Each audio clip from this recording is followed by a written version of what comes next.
आप सभी लोगों का बहुत बहुत स्वागत करता हूं आज के इस सेशन में। आज का जो वीडियो मैं बनाने जा रहा हूं या सूचना आप लोगों को देना चाहता हूं वो एलोपेशिया के बारे में है, जिसको आप लोग बाल्डनेस के नाम से भी जानते हैं।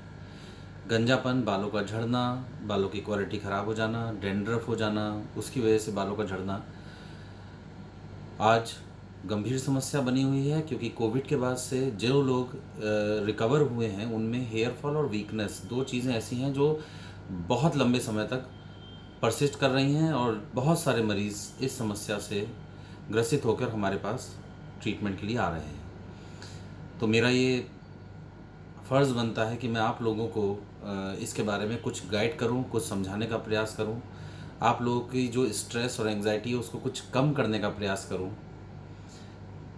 इसी क्रम में मैं आप लोगों को ये बता लेना चाहता हूँ कि एलोपेशिया बहुत सारे तरीके से होता है। मेल पैटर्न बाल्डनेस भी होती है, फीमेल पैटर्न बाल्डनेस भी होती है, एलोपेशिया डिफ्यूज़ा भी होता है, एलोपेशिया एरिएटा, एलोपेशिया यूनिवर्सैलिस, बहुत सारे वैरायटी हैं। इसके साथ ही मैं आप लोगों को ये भी बताना चाहूँगा कि जो बालों का झड़ना किसी बीमारी के बाद या स्ट्रेस के बाद होता है उसको टेलोजन एफ्लूबियम कहते हैं। बहुत सारे कारण हैं बालों के झड़ने के। उसमें सबसे पहला आता है, लोग पूछते हैं कि डॉक्टर साहब कोई भी ऐसी बीमारी बुखार आने के बाद, पीलिया या टाइफाइड के बाद या कोविड के बाद ही हम लोग के बाल बहुत झड़ रहे हैं, तो उसके कुछ कारण हैं जो मैं आप लोगों से शेयर करना चाहता हूँ। सबसे पहला कारण है पोषण की कमी।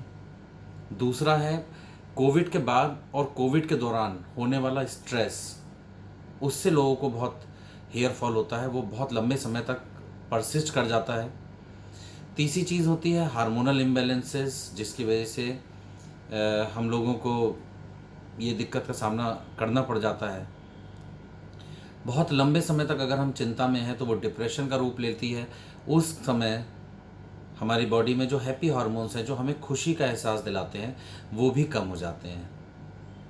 तो इसीलिए हम लोग कहते हैं कि आप खुश रहिए, स्ट्रेस से दूर रहिए, तनाव से अपने जीवन को मुक्त कर लीजिए।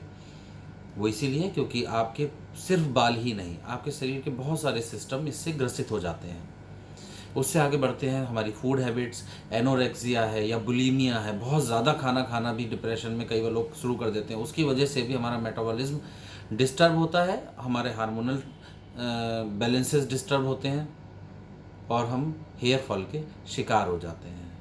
एनोरेक्सिया मतलब खाना कम खाना, बहुत सारे लोगों को खाना के प्रति अरुचि हो जाती है, उस वजह से भी हेयर फॉल बहुत ज़्यादा होता है। नींद पूरी ना करना, उसकी वजह से भी हेयर फॉल बहुत ज़्यादा हो जाता है। कई बार बीपी की कंडीशन में ब्लड वेसल्स पर ब्लड जो फ्लो कर रहा होता है उसका भी बहुत ज़्यादा प्रेशर पड़ रहा होता है, जिसकी वजह से सेकेंडरी रिएक्शन होती है और हमारे हेयर फॉल बढ़ जाता है। जो लोग स्मोकिंग ज़्यादा करते हैं उनका हेयर फॉल सबसे ज़्यादा देखा गया है। कैंसर के पेशेंट्स में थेरेपीज़ के बाद या ड्यूरिंग अफेक्शन हेयर फॉल बहुत ज़्यादा देखा जाता है। बारिश के मौसम में हेयर फॉल बहुत ज़्यादा देखा जाता है। जिन लोगों को डैंड्रफ होता है उन लोगों को भी हेयर फॉल बहुत ज़्यादा होता है सर्दी के मौसम में। ये तो रहे कारण। इसके बाद मैं आप लोगों को ट्रीटमेंट के बारे में बताना चाहूँगा कि अगर आप लोगों को हेयर फॉल बहुत ज़्यादा हो रहा है, बालों की क्वालिटी ख़राब है या थिनिंग हो रही है, तो आपको सबसे पहले अपनी डाइट पर ध्यान देना है, जो आप सबसे पहले करेंगे। डाइट में आपके protein, vitamins, minerals, fat, carbs सब बैलेंस मात्रा में होना चाहिए।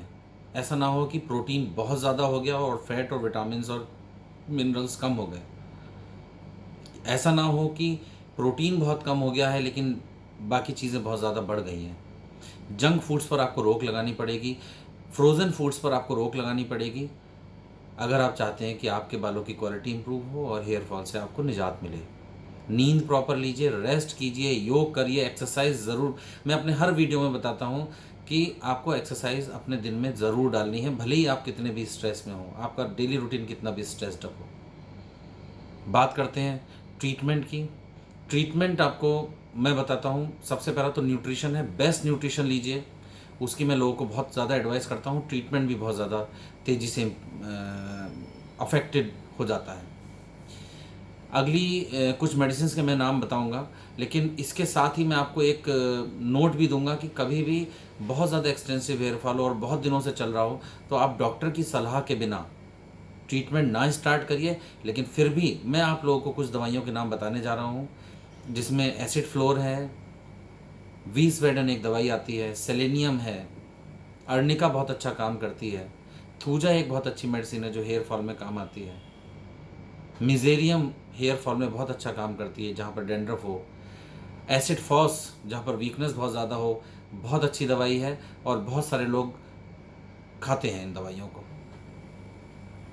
लेकिन फिर भी मैं कहूँगा अगर एक्सटेंसिव हेयर फॉल है तो आप डॉक्टर को कंसल्ट करिए और वो आपको उचित परामर्श देंगे आपकी बहुत सारी दिक्कतों को, फैमिली हिस्ट्री को कंसिडर करते हुए, और आपको जल्दी से जल्दी रिजल्ट मिलेगा। आज के लिए बस इतना ही। आप लोग अपना ध्यान रखिए और बाल्डनेस को अपनी लाइफ के डिफरेंट एस्पेक्ट्स को डिस्टर्ब ना करने दें।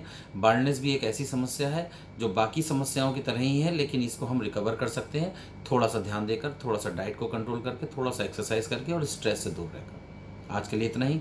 आप लोग नमस्कार।